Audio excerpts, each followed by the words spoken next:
안녕하세요, 시청자 여러분. 삼성 SDS 김진규 프로입니다. 우선 바쁜 시간 할애해 주셔서 7월 미더에 참석해 주셔서 진심으로 감사합니다. 여러분들께서 바쁜 시간 할애하셔 주셔서 미더에 참가해 주신 만큼 저도 최선을 다해서 여러분들께 도움이 되는 유익한 시간 될 수 있도록 노력해 보겠습니다. 아마 여러분들 모두 아시다시피 2020년 7월 현재 우리나라뿐만 아니라 전 세계의 뉴스 헤드라인에 매일같이 오르는 토픽으로 코로나 바이러스 감염 현황을 빠뜨릴 수 없는 상황입니다. 저 또한 질병관리본부에서 집계해 매일 발표하는 1일 코로나 바이러스 확진자 현황을 살펴보는 일이 어느덧 하루 일과 중 하나가 되어버렸는데요. 오늘 제가 여러분들께 공유해드릴 내용은 바로 이 코로나 바이러스 19 관련 데이터를 다양한 방법으로 시각화하여 분석해보는 내용에 대한 것입니다. 오늘 미더의 진행 순서에 대해 간략히 말씀드리겠습니다. 먼저 코로나 바이러스로의 주제 선정 과정 및 관련 데이터 확보 과정에 대해 소개해드리고 다음으로 코로나 바이러스에 대한 간단한 도메인 지식에 대해 말씀드릴 예정입니다. 그 이후로 본격적으로 데이터를 활용해 탑다운 방식, 즉 세계 규모의 확산, 국내 규모의 확산, 그리고 지역사회 규모의 확산 순으로 시각화를 진행해 볼 예정입니다. 그리고 마지막으로 브라이틱스 모델링을 시연해 보이고 질의응답 시간을 가질 예정입니다. 먼저 데이터 분석 프로세스를 이용하여 이번 미더의 범위에 대해 소개해 드리겠습니다. 흔히 우리가 이야기하는 데이터 분석 프로세스란 물론 여러 가지 정의가 있지만 크게 다음과 같이 6가지 단계로 나눌 수 있습니다. 첫 번째 목표 정의, 두 번째 데이터 수집, 세 번째 탐색적 데이터 분석, 네 번째 시각화, 다섯 번째 모델링, 그리고 마지막으로 모델링의 정확도를 평가하는 평가 단계로 나눌 수 있습니다. 여기서 모델링이란 머신러닝이라고도 하며 리그레션, 클래시피케이션과 같은 지도, 비지도 학습을 통한 예측 모델을 만드는 과정입니다. 그중 첫 번째 단계인 목표를 정의하는 단계에서는 현실적으로 선정한 주제에 대한 데이터 수집과 활용이 가능한지 여부도 무척 중요하지만 무엇보다 중요한 건 주제의 시의적절성이라고 볼 수 있습니다. 이 시의적절성을 기준으로 현재 우리들의 가장 큰 관심사 중 하나인 코로나 바이러스를 분석하는 것이 의미가 있을 것이라 생각하여 이번 미더의 목표로 선택하게 되었습니다. 코로나 바이러스 관련 데이터는 현재 전 세계적으로 다양한 연구를 위해 민간 부분에서 활발히 공유되고 있는데요. 저는 그 중에서 구글이 운영하고 있는 데이터 사이언스 관련 포털인 카글에서 데이터를 확보할 수 있었습니다. 또한 감염병 관련 기구인 WHO, 즉 세계보건기구와 우리나라 질병관리본부에서도 도메인 지식을 얻을 수 있었습니다. 오늘 미더에서 다루게 될 부분은 주로 EDA, 즉 탐색적 데이터 분석과 데이터의 시각화에 대한 부분입니다. 모델링과 평가에 대한 부분은 아쉽지만 시간 관계상 범위에서 제외하였으니 이 점 양해 부탁드립니다. 본격적으로 EDA와 데이터 시각화를 진행하기에 앞서 우선 코로나19에 대한 도메인 지식을 간략하게 정리해 보겠습니다. 여기서 도메인 지식이란 데이터 분석을 진행할 때 인사이트를 줄 수 있는 선택된 목표에 대한 지식 또는 배경을 의미합니다. 즉, 코로나19에 대한 배경 지식 정도로 생각해 주시면 좋을 것 같습니다. 세계보건기구의 리포트에 따르면 코로나19는 2019년 12월 31일 중국 후베이 성의 우한시에서 최초로 보고되었다고 합니다. 이듬해인 2020년 1월 4일 세계보건기구에서 관련 발병군집에 대해 공식 발표했고 1월 13일 태국에서 중국 영토 외로는 첫 번째 확진자가 발생했습니다. 6일 뒤인 1월 19일에는 우리나라도 우한에서 건너온 35세 중국인 여성이 확진자로 판정되면서 우리나라 또한 감염국가에 포함되었습니다.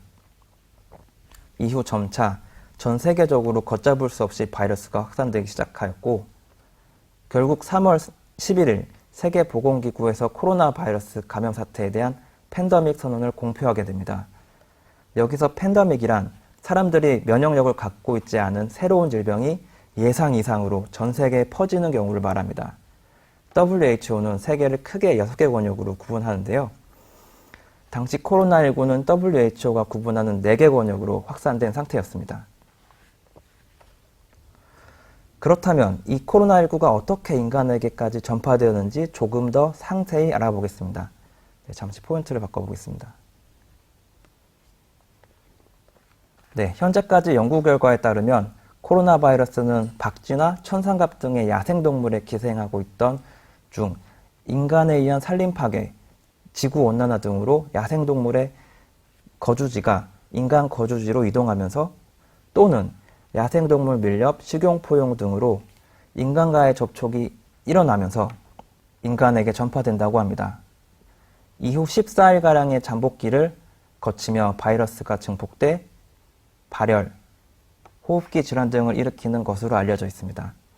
여기서 코로나 바이러스가 메르스, 사스, 신종플루 등 기존 전염병과 달리 크게 유행하는 이유는 잠복기가 14일로 길다는 특징 때문입니다.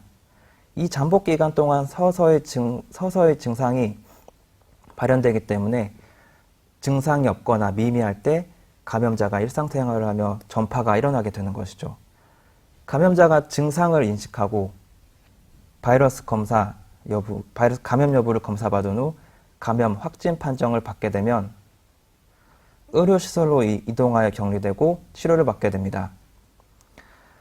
동시에 방역당국은 감염자의 동선과 최근 접촉자를 파악하고 이에 따른 추적 방역을 실시하게 됩니다.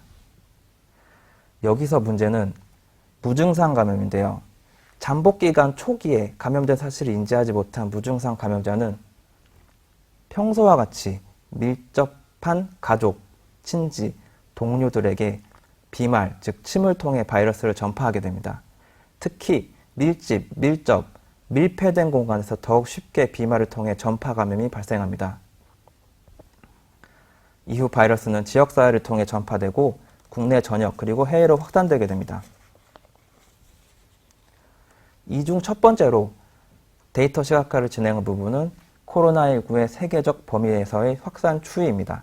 왼쪽 밑부분은 분석에 사용한 데이터셋을 샘플링에 표현해 놓은 것이고 그 하단은 분석에서 사용한 펑션, 즉 브라이틱스나 파이썬 라이브러리를 요약해서 기재해 놓았습니다. 오른쪽 부분에는 이를 통한 시각화 결과물을 디스플레이해 놓았습니다. 앞으로 사용할 시각화는 브라이틱스의 차트 세팅 기능 또는 브라이틱스에서 지원하는 파이썬 스크립트 호출 기능을 이용하였음을 말씀드립니다. 네, 먼저 코로나 바이러스가 전 세계로 어떻게 퍼져나가는지 지도를 통해 시각화해 보았습니다. 사용한 데이터는 일자별, 국가별, 1일 신규 확진자 수와 국가별 위도 경도 데이터입니다. 시각화 기법은 파이썬 라이브러리 중 지리정보 시각화 모듈인 포리움을 사용하였습니다. 시각화는 초기 확산 시점인 1월 중순과 매월 말일을 시점으로 잡아 표현해 보았습니다. 지도 위의 빨간 점이 확진자가 발생한 국가의 위치를 의미하고 그 점의 크기는 해당 일자 신규 확진자의 규모를 의미합니다. 시각화 이미지를 통해 확인해 보면 1월 11일 중국에서 최초 확진자가 보고된 후 태국, 우리나라, 일본을 거쳐 동남아, 중동으로 확산된 후 유럽으로 퍼져나가는 것을 알 수 있습니다. 3월에는 유럽과 북미에서 확진자가 급증한 것을 알 수 있고 5월에는 남미, 인도, 러시아로까지 전 세계로 바이러스가 퍼져나가는 것을 알 수 있습니다. 시점에 따라 대륙별 확산이 어떻게 진행되었는지 조금 더 자세히 알아보려면 다음과 같이 브라이틱스의 누적 막대 그래프 펑션을 통해 시각화를 진행할 수 있습니다. 세계보건기구에서 나눈 6개 원역으로 살펴보면 1, 2월에는 우리나라를 포함한 웨스턴 퍼시픽 지역에서 대부분의 확진자가 발생하다가 2월 말에 중동 지역, 유럽 지역으로 감염 범위가 확산돼 3월에는 유럽에 가장 많은 확진자가 발생하기 시작한 것을 알 수 있습니다. 4월에서 5월로 넘어가면서 북미와 남미를 포함한 아메리카 지역에서 전체 확진자 중 60%가량이 발생되고 6월에는 아메리카뿐만 아니라 인도를 포함한 동남아 지역, 남아프리카 공화국을 포함한 아프리카에서도 점차 확진자 점유율이 높아지는 것을 알 수 있습니다. 네, 여기서 얻을 수 있는 정보는 집단 감염 권역이 동아시아, 유럽, 아메리카로 한 군데 머무르는 것이 아니라 순환하며 이동하며 유행한다는 것입니다. 이 정보로 예측할 수 있는 부분은 현 시점에서 확진자가 많이 발생하고 있는 남아프리카 공화국이 포함된 아프리카, 그리고 인도가 포함된 동남아시아 지역에서 추후 집단 감염 권역이 발생할 수 있다는 것입니다. 이것이 의미하는 것은 이미 1차 감염 사태를 겪고 소강 국면에 안정기에 접어든 국가들도 해외 유입 환자로 인해서 2차 감염 파동이 발생할 위험이 있다는 것을 의미합니다. 우리나라 또한 우리나라에서의 해외 유입 환자 모니터링이 특히 중요한 부분이고요. 네, 이러한 전파 과정을 거쳐 7월 27일 어제 시점의 세계 누적 확진자 수와 누적 사망자 현황을 시각화하면 다음과 같습니다. 왼쪽은 국가별 누적 확진자, 오른쪽은 국가별 누적 사망자의 스냅샷 시각화입니다. 색이 짙을수록 확진 또는 사망자 수가 많은 지역임을 알 수 있습니다. 회색으로 표시된 지역은 데이터가 확보되지 않은 지역입니다. 사용된 데이터는 국가별 누적 확진자, 사망자 수이고 국가 영역 표시를 하기 위해서 좌표 영역이 표기된 제이슨 파일도 사용하였습니다. 하단에는 세계의 합산 1일별 늘어나는 확진자와 사망자 수를 브라이틱스의 선 그래프를 이용해 표기해 놓았습니다. 네, 세계적 확산 추이를 보신 바와 같이 지리적 위치와 시간 순서에 따라 시각화해 보았는데요. 이번에는 국가별 속성에 따라 분석을 진행해 보겠습니다. 다음은 각 국가별 총 바이러스 감염 테스트 수, 확진자 수, 사망자 수, 그리고 인구 100만 명당 테스트 수, 확진자 수, 사망자 수, 그리고 총 테스트 수 대비 확진자 수, 총 확진자 수 대비 회복자 수, 총 확진자 수 대비 사망자 수를 국가별 순위로 정렬하여 10위까지 표시한 가로막대 그래프입니다. 우리나라는 순위와 관계없이 가장 밑에 유니온을 해놓았고 세계와의 격차가 크게 벌어진 부분은 점선을 그어 구분해 놓았습니다. 가장 위에 1, 2, 3번 세 그래프는 절대적인 총 명수를 기준으로 한 것입니다. 총 테스트 수, 확진자 수, 사망자 수 모두 미국이 가장 많은 것을 알 수 있습니다. 다만 이는 인구 규모에 따른 편차가 발생할 수 있는 부분이고요. 상대적인 비교를 하기 위해서 아래 인구 규모별 분석을 보시면 됩니다. 위에서 말씀드린 미국을 예로 들어보면 1번 그래프에서는 1위로 있지만 4번 그래프, 즉 단위 인구당 테스트 순위에는 없는 것으로 보아 총 테스트 수는 많으나 전체 인구 규모별로 볼 때는 충분히 테스트가 진행되지 않은 것으로 보이고요. 네, 그럼에도 불구하고 5번, 6번 그래프, 단위 인구당 확진자, 사망자 수에는 순위가 오른 것으로 보아 테스트를 받지 못한 국민들까지 포함했을 때는 상황이 더 심각할 것으로 예측할 수 있습니다. 반면 러시아의 경우 4번 그래프, 즉 단위 인구당 테스트 수에는 존재하나 5번, 6번 그래프, 단위 인구당 확진, 사망자 수에는 순위에 없는 것으로 보아 증상이 심하지 않은 사람 또는 무증상자에게까지 적극적인 검사 정책을 펼친 것으로 보입니다. 또한 4번, 5번 그래프에는 없는데 즉 테스트를 안 하면 확진자도 안 나오겠죠. 네, 6번 그래프, 단위 인구당 사망자 수에는 등장하는 나라, 예를 들어 스웨덴의 경우 소극적인 방역 정책을 수립한 것으로 보여집니다.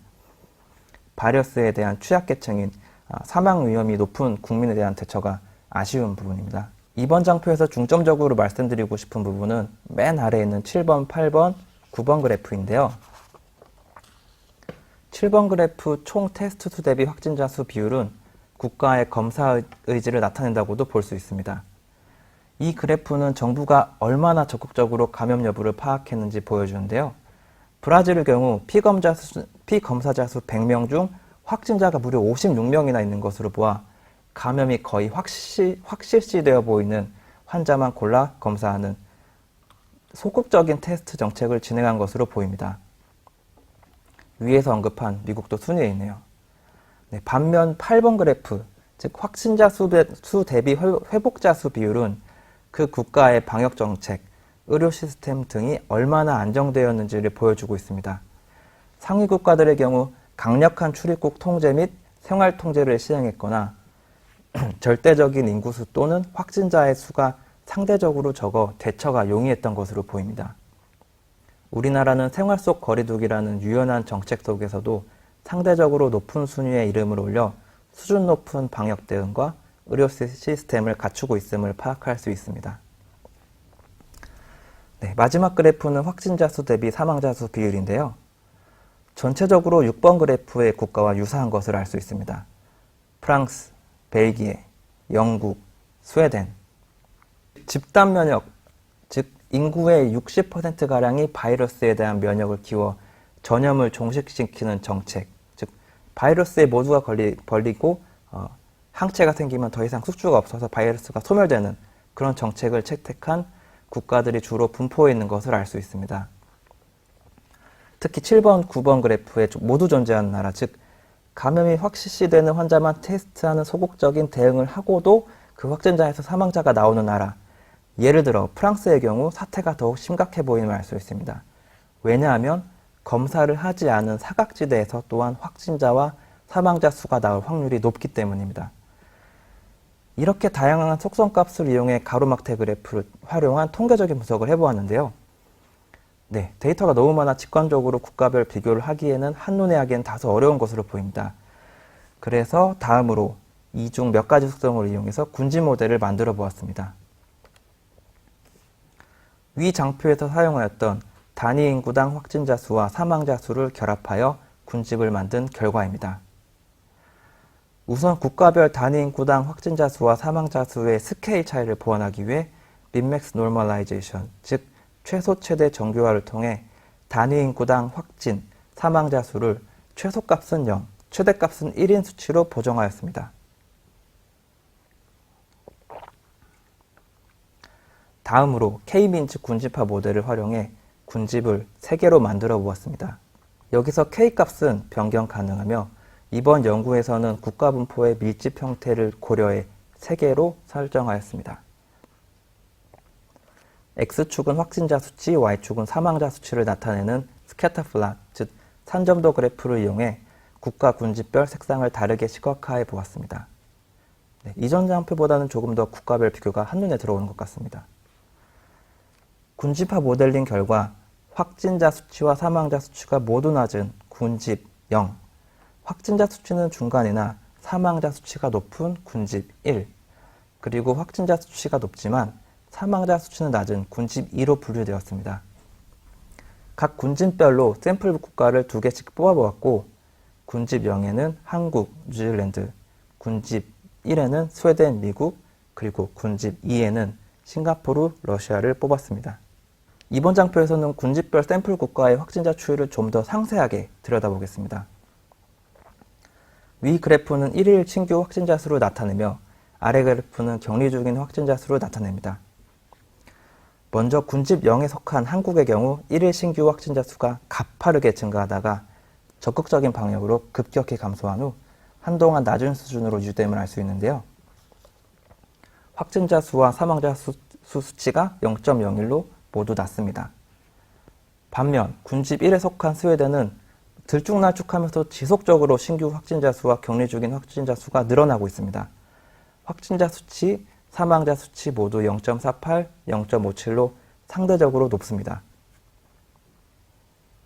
군집 2에 속한 싱가포르도 1일 신규 확진자 수가 급증한 후 감소는 하고 있지만 한국 대비 상대적으로 느리게 감소하고 있습니다. 확진자 수치는 0.73으로 높으나 사망자 수치는 0으로 매우 낮습니다. 네, 이러한 군집별 추이는 다음 장에서도 유사하게 나타나는데요. 뉴질랜드도 1차 급증 시 빠른 대처로 소강 국면 후 낮은 수준을 유지하고 있습니다. 물론 해외 유입으로 인한 2차 파동의 조짐이 보이는 건 한국과 유사해 보입니다. 미국 또한 스웨덴과 유사하게 들쭉날쭉하면서도 지속적인 증가 추세에 있고, 네, 러시아도 싱가포르와 유사하게 1차 급증 후 완만하게 줄어들고 있음을 알 수 있습니다.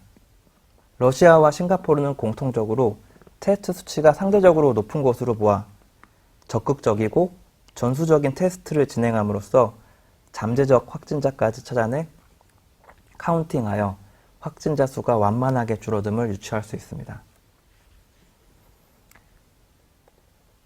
네, 세계 규모의 시각화는 이 정도로 마치고 다음으론 우리나라에서 코로나 바이러스가 어떻게 퍼져나가는지 마찬가지로 지도를 통해 시각화한 결과를 알아보겠습니다. 우선 전국 단위에서 어떻게 전파되었는지 알아보겠습니다. 국내 첫 번째 코로나19 확진자는 1월 20일에 중국 우한시 거주자인 35세 중국 여성이 인천국제공항에 도착 시 증상을 느껴 곧바로 검사한 후 발생되었습니다. 이후 1월 말까지는 우한시 방문 이력이 있는 확진자 및 접촉자, 즉 2차 감염을 중심으로 확진자가 이어졌지만 2월 중순까지는 통제 가능한 범위 내였습니다. 당시 코로나19는 머지않아 종식될 것이라는 전망도 조심스럽게 나왔죠. 하지만 2월 18일 신천지 대구교회 신도인 31번자 확진자가 확진 판정을 받은 후 확진자 수는 전국적으로 급속도로 늘어나기 시작했습니다. 3월 1일에는 1일 증가자 수가 800명을 넘어서기까지 했습니다. 4월 중순에는 신천지교회 신도들에 대한 전수검사가 마무리되면서 확진자 증가 건수는 점차 줄고 1일 신규 확진자 수는 한 자릿수로 유지되면서 안정적인 흐름을 보였습니다. 하지만 4월 30일부터 5월 5일까지 이어진 황금 연휴 기간 동안 이태원 클럽 일대에서 확진자가 발생하며 수도권을 중심으로 집단 감염과 연쇄 감염이 다시 발생하기 시작했습니다. 1일 신규 확진자 수는 다시 수십 명대로 증가했고요. 이후 수도권을 중심으로 물류센터, 콜센터, 종교시설, 방문 판매 업체, 요양시설 등 산발적이고 끊임없이 집단 감염이 발생하고 있지만 다행히 1차 신천지 사태 때와는 달리 확진자 수가 일정 수준을 넘어서고 있지는 않습니다. 7월 28일 현재는 해외 유입 감염자, 즉 검역으로 구분하는데요. 검역의 수가 증가하고 있는 추세입니다. 1일 신규 확진자 추이를 정부 정책과 연결하여 살펴보면 다음과 같습니다. 신천지 사태 이후 감염병 주의 경보가 오렌지, 즉 경계 단계에서 레드, 즉 심각 단계로 바뀌었고 이후 마스크 품귀 현상이 일어나면서 3월 중순부터는 마스크 오브제가 시행되었습니다. 동시에 사회적 거리두기 캠페인이 시작되고 학생들의 개학은 1차 연기되었습니다. 4월 말 소강국면에서 개학이 거론되었지만 황금 연휴 기간 이태원 클럽발 감염 사건이 발생하면서 2차 연기되었습니다. 이후 조심스럽게 생활 속 거리두기가 시행되었고 5월 중순부터는 고3 학생들을 시작으로 단계적으로 개학이 시작되었습니다.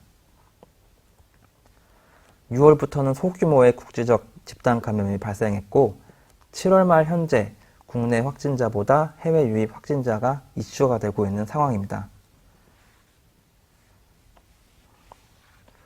지역별로 보면 신천지교회 집단 감염이 발생한 대구 경북 지역을 중심으로 2, 3, 4월 확진자가 많이 발생하였고 이태원 클럽발 연쇄 감염 이후 서울과 수도권을 중심으로 5, 6, 7월 확진자가 증가하는 추세입니다. 7월 27일 전국 시도 단위 확진 사망자 수 분포는 다음과 같습니다. 대구 경북 지역과 수도권 지역의 색상이 짙게 나타남을 알 수 있습니다. 네, 그렇다면 이번에는 국내 확진자 속성 정보를 여러 피처 분석을 통해 좀 더 상세하게 알아보겠습니다. 먼저 확진자의 성별과 연령대를 좌우대칭 가로 막대 그래프로 시각화해 보았는데요. 주로 활동량이 많은 20대에서 50대, 특히 20대에서 확진자가 많은 것을 알 수 있습니다. 사망자는 주로 60세부터 발생하게 되는데 연령대가 높아질수록 사망자가 늘어나고 있음을 알 수 있습니다. 오른쪽은 박스 플롯을 활용하여 확진부터 회복까지 그리고 확진부터 사망까지 이르는 날짜 수를 표현해 보았습니다. 회복에 걸리는 평균 일수는 20에서 30일 정도로 나이가 많을수록 길어지는 경향이 있습니다. 사망에 이르는 평균 일수는 10일 정도이며 50대부터 주로 사망자가 발생함을 알 수 있습니다. 다음으로는 감염 유형별 감염자 규모를 살펴보겠습니다. 브라이틱스의 도넛 차트를 활용하여 손쉽게 표현해 보았습니다.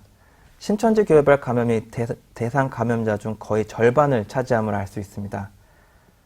그 외 개별 접촉, 해외 유입으로 인한 감염 유형 등이 있었고 그 아래로는 소규모의 다양한 집단 감염 사례 등이 있었습니다. 해당 지역과 감염 유형을 브라이텍스의 히트맵 기능을 이용해서 살펴보면 역시 감염자가 가장 많이 나온 부분은 대구의 신천지 교회입니다. 해외 유입으로 인한 감염은 모든 지역에서 공통적으로 발생하였고 다양한 유형의 감염 사례가 발생한 지역은 경기도, 여기 약자로 써놨죠. GG, 경상도 GS, 그리고 서울 SU, 서울임을 알 수 있습니다. 이전 도넛 차트 분석과 이번 히트맵 분석을 통해 우리나라 코로나 바이러스 19 사태의 가장 큰 변곡점 중의 하나는 대구 신천지 교회 사태였음을 알 수 있습니다.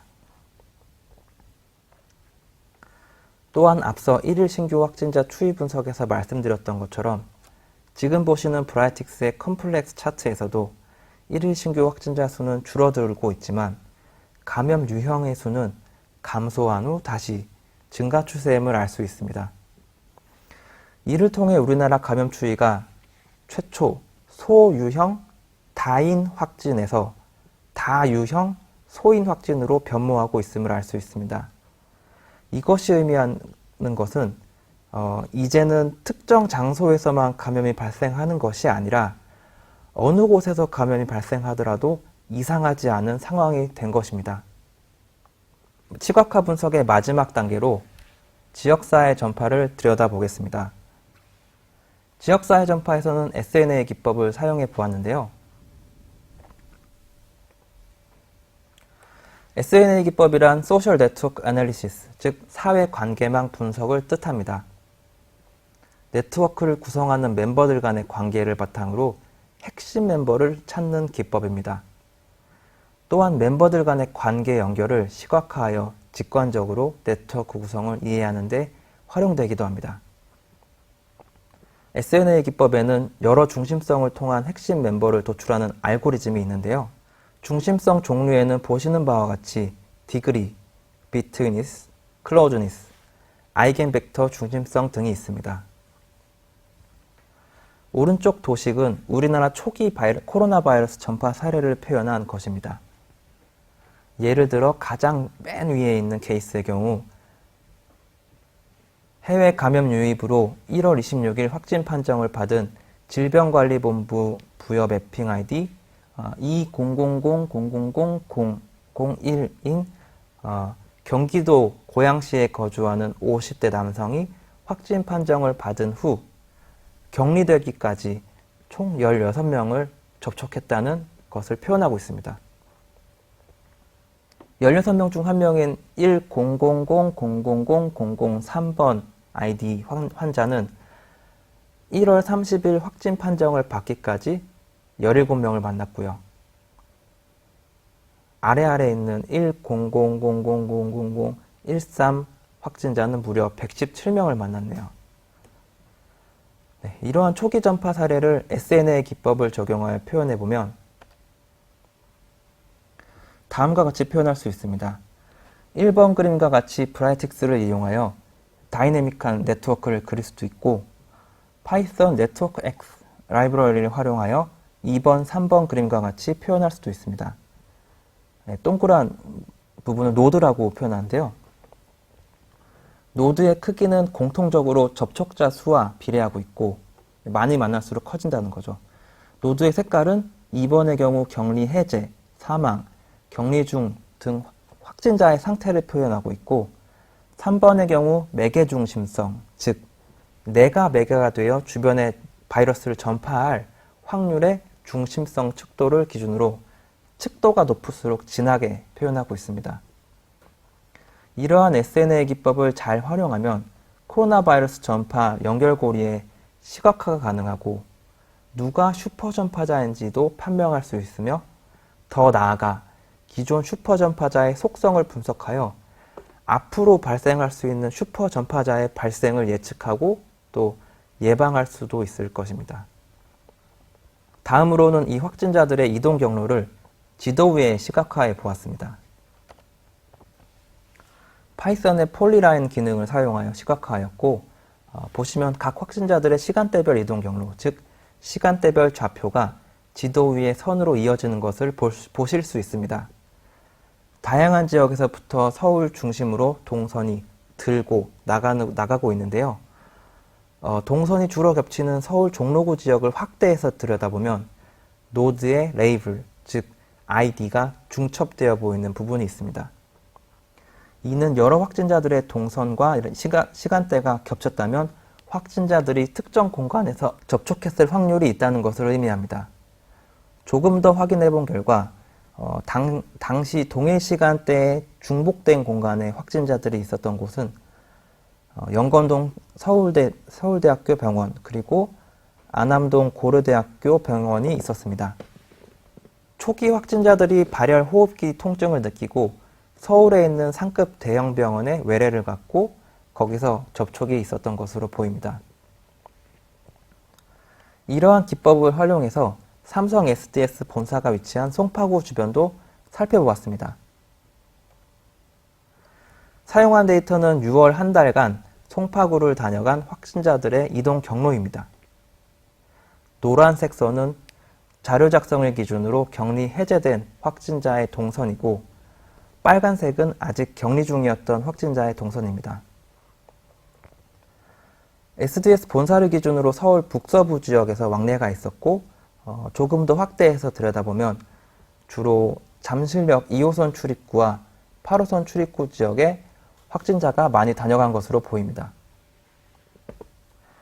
중첩된 노드가 많을수록 색이 겹쳐서 노드의 색이 진해지는 것을 고려해보면 8호선 출입구 쪽의 확진자가 더 많이 다녀간 것으로 보입니다. 네, 대중교통 이용 시 이미 잘 하고 계시겠지만 조금 더 개인 위생에, 개인 방역에 관심을 기울이셔야 될 것 같습니다. 네, 지금까지 중국 우한시에서 시작된 코로나 바이러스가 어떻게 우리에게까지 다가왔는지 살펴보았는데요. 그렇다면 우리는 어떻게 이 코로나 바이러스의 공격에 대처하고 또 예방할 수 있을까요? 첫 번째로는 의료 부문에서의 대응이 있을 수 있을 것 같습니다. 바이러스가 몸에 들어와도 이겨낼 수 있는 백신을 개발하는 것입니다. 실제로 최근 어느 제약사에서는 임상 3단계에 진입할 만큼 괄목할 만한 성과가 나오고 있는 것으로 알고 있습니다. 3단계에서 성공하면 판매가 가능해진다고 합니다. 또한 바이러스에 감염되더라도 회복할 수 있는 치료제를 개발하는 부분도 있고요. 하지만 새로운 바이러스의 출현 주기가 점점 짧아지고 있고, 또한 바이러스가 계속 변이되고 있기 때문에 매번 변이되는 바이러스에 대응하기 위한 백신을 만들기엔 바이러스에 대처할 시간이 부족할 수도 있습니다. 다음으론 공공부문의 대응이 있을 수 있습니다. 진단키트를 확보하여 빠르게 확진자를 파악하고 확진자 발생 시 공공, 민간 병동을 확보하여 환자를 치료함과 동시에 확진자의 이동 경로를 파악해 추적 방역하고 접촉자들을 추적 검사하는 등의 대응이 있을 수 있습니다. 우리나라의 경우 이미 체계적이고 투명한 시스템을 통해 잘 운영하고 있는 것 같고요. 보다 근본적으로는 국제적으로 야생동물 서식지의 파괴를 막는 등 파괴하는 환경 이슈를 제한하기 위한 국가 간 협의를 기대할 수도 있습니다. 하지만 마냥 의료와 공공부문의 대응에 기대고 희망을 갖기에는 시시각각 조여오는 바이러스의 위협이 너무 큰데요. 결국 우리 스스로와 우리의 가족, 친지, 동료를 지키는 가장 확실한 방법은 개인 방역을 올바르게 하는 것입니다. 개인 방역이라 하면 다들 너무나 잘 아시다시피 손을 깨끗이 씻고 마스크를 착용하며 아플 땐 집에서 쉬는 것들이 있습니다. 네, 지금까지 제가 준비한 발표는 모두 마쳤고요. 이제는 제가 준비한 브라이틱스 모델을 시연해 보이도록 하겠습니다.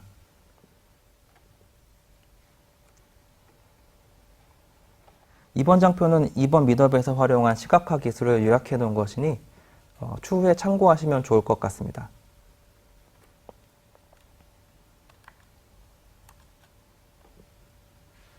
네, 우선 미더업 관련해서 제가 프로젝트를 생성해 놓은 걸 보여드리겠습니다. 저는 프로젝트를 세 가지로 나누어서 만들었는데요. 첫 번째는 데이터를 로드하는 프로젝트, 두 번째는 세계 규모의 시각화를 한 프로젝트, 마지막으로 국내 규모의 시각화를 한 프로젝트를 만들었습니다. 우선 이렇게 세 가지 프로젝트로 나누어서 모델링을 한 이유는 우리가 데이터 분석을 할 때 종종 데이터가 수시로 업데이트되는 경우가 있습니다. 그럴 때마다 여러 개의 펑션을 계속 반복해서 업데이트 치는 것보다 한 군데에서 데이터를 로드한 후 그것만 업데이트를 하고 그 펑션을 다른 모델 부분들에서 이용하는 방식으로 하려고 데이터를 로드하는 프로젝트만 별도로 만들어 놓은 것입니다. 우선 세계 규모의 시각화를 할 때 사용한 데이터셋 두 개를 로드해 놓았고요. 아래는 국내 규모의 시각화를 할 때 사용한 데이터셋을 로드해 놓았습니다. 다음으로 세계 규모의 시각화를 한 노드를 설명드릴 건데, 첫 번째로 로드한 데이터에 대해 간략하게 설명을 드리면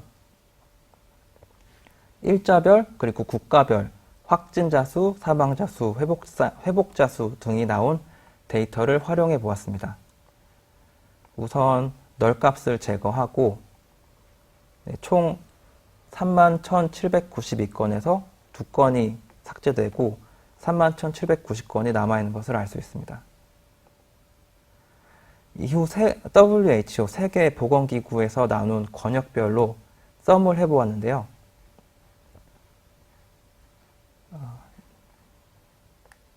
네, 날짜별, 권역별로 신규 확진자 수를 만들어 보았습니다.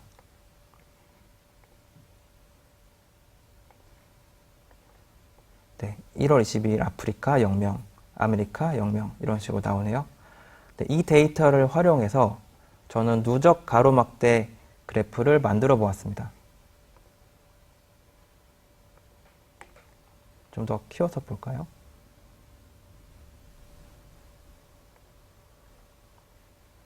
네, 이런 식으로 날짜별로 세계 권역별 신규 확진자 수가 얼마나 많이 발생했는지를 한눈에 볼 수 있습니다. 제가 파이썬과 브라이틱스를 병행하며 연구를 진행했는데요.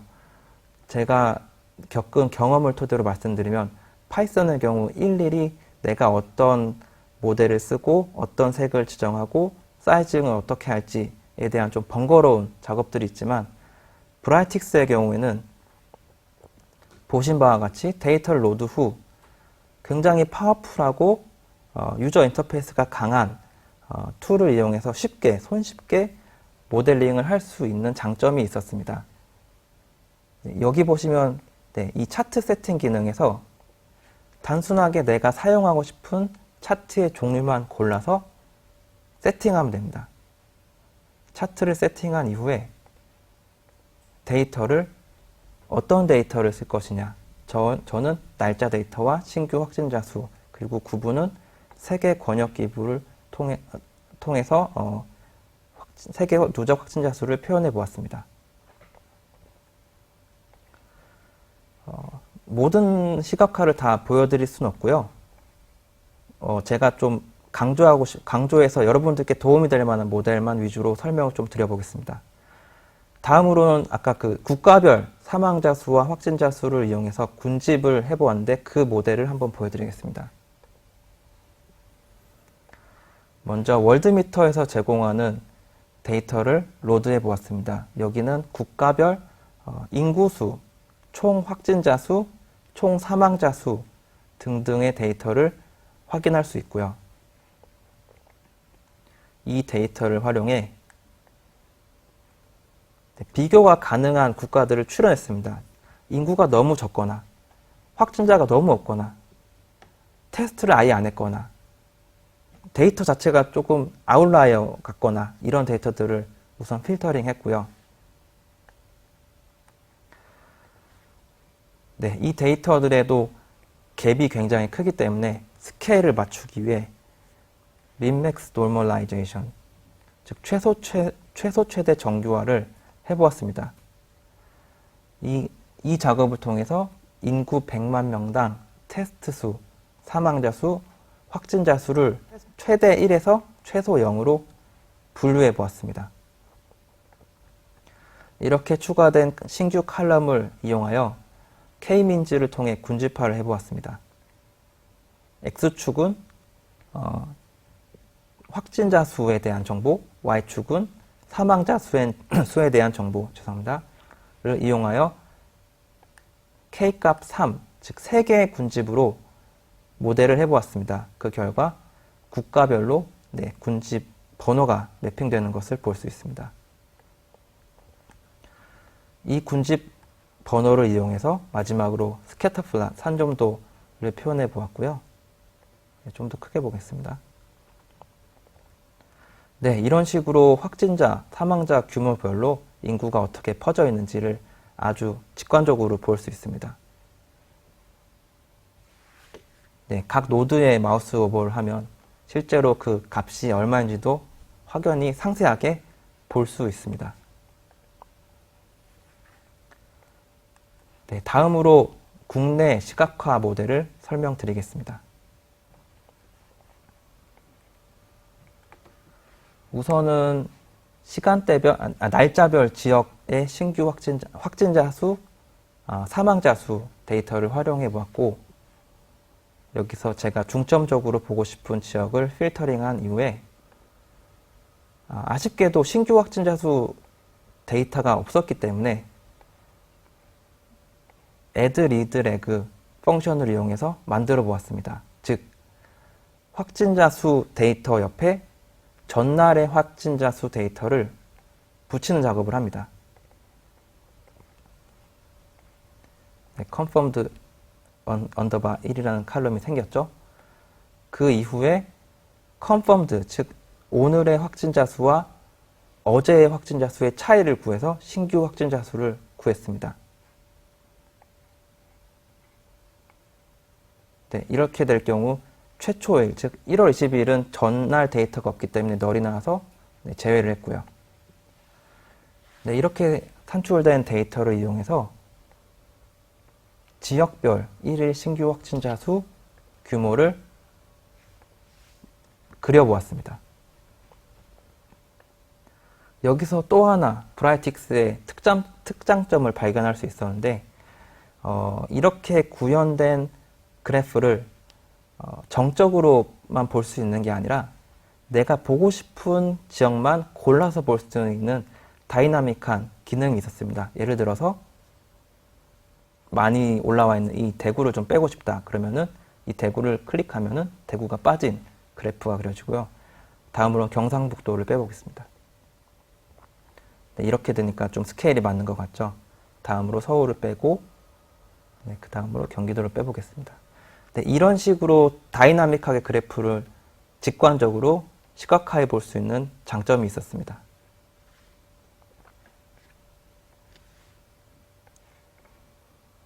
그 외에도 아까 보여드린 것처럼 다양한 차트 세팅에 있는 기능 등을 이용해서 도너 차트라든지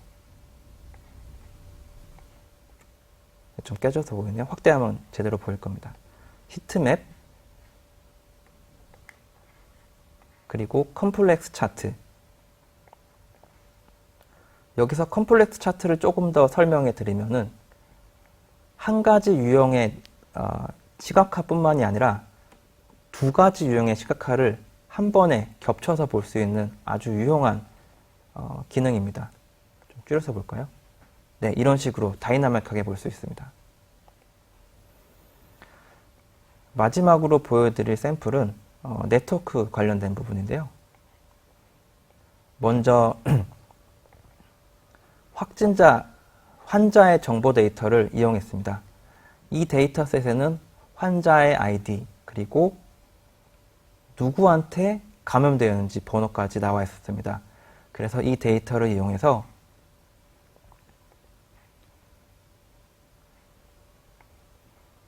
브라이틱스를 이용한 네트워크를 한번 그려보겠습니다.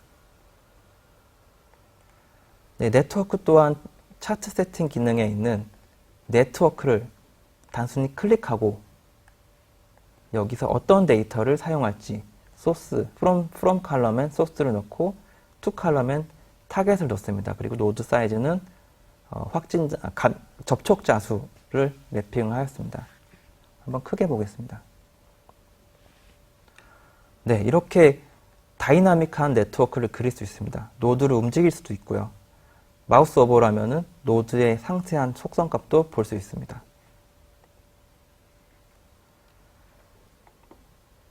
부분을 조금 더 상세하게 알고 싶으시다면 브라이틱스의 홈페이지에 있는 튜토리얼을 참고하시거나 최근 시중에 출간된 브라이틱스 관련된 서적을 참고하시면 도움이 될 것 같습니다. 네, 그럼 이상으로 시연을 마치고 질의응답 시간을 갖도록 하겠습니다. 우선 사전 질의를 2가지 받아보았는데요. 첫 번째 질문 말씀드리겠습니다. 왜 데이터셋을 2개 사용하셨는지 궁금합니다. 네, 좋은 질문 감사합니다. 이 부분은 데이터 프리퍼레이션 관련된 부분이라고 볼 수 있는데 저 같은 경우에는 세계 규모의 시각화와 국내 규모의 시각화를 나눠서 했고 국내 규모 같은 경우엔 조금 더 상세하게 데이터 시각화를 하고 싶었습니다.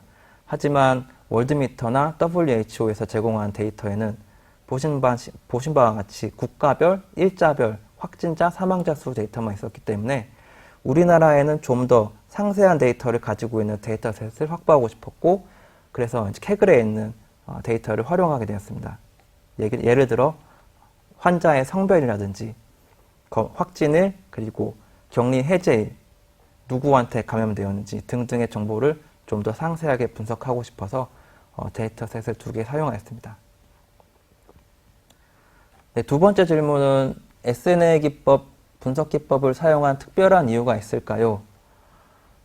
네, SNA 기법을 사용한 이유는 크게 2가지가 있는데요. 첫 번째는 SNA 기법이 가지고 있는 시각화 관련된 파워풀한 기능을 이용하고 싶었기 때문입니다. 2번째는 SNA 기법에 있는 중심성 알고리즘, 즉 누가 슈퍼 전파자인지를 뽑아낼 수 있는 알고리즘을 활용하기 위해서 SNA 기법을 사용하였습니다. 네, 아쉽지만 시간 관계상 추가적인 질문은 받기 어려울 것 같고요. 네, 오늘 미덕 발표 관련된 질문 있으시면 네, 미덕 담당자를 통해서 전송해 주시면 답변을 회신 드리도록 하겠습니다. 이상으로 오늘 발표를 마치겠습니다. 네, 개인적으로는 이번 발표를 준비하면서 얼마나 우리나라 방역당국이 투명하고 체계적으로 위기를 대처하고 있는지를 알게 되었고 또한 얼마나 우리나라 의료당국이 고생하고 계시는지를 새삼 깨닫게 되었습니다. 코로나 바이러스와의 사투를 벌여주시는 모든 분들께 감사의 말씀 드리고 싶습니다. 네, 지금까지 7월 미덕 발표를 진행한 김진규였습니다. 시청해주신 여러분 감사합니다.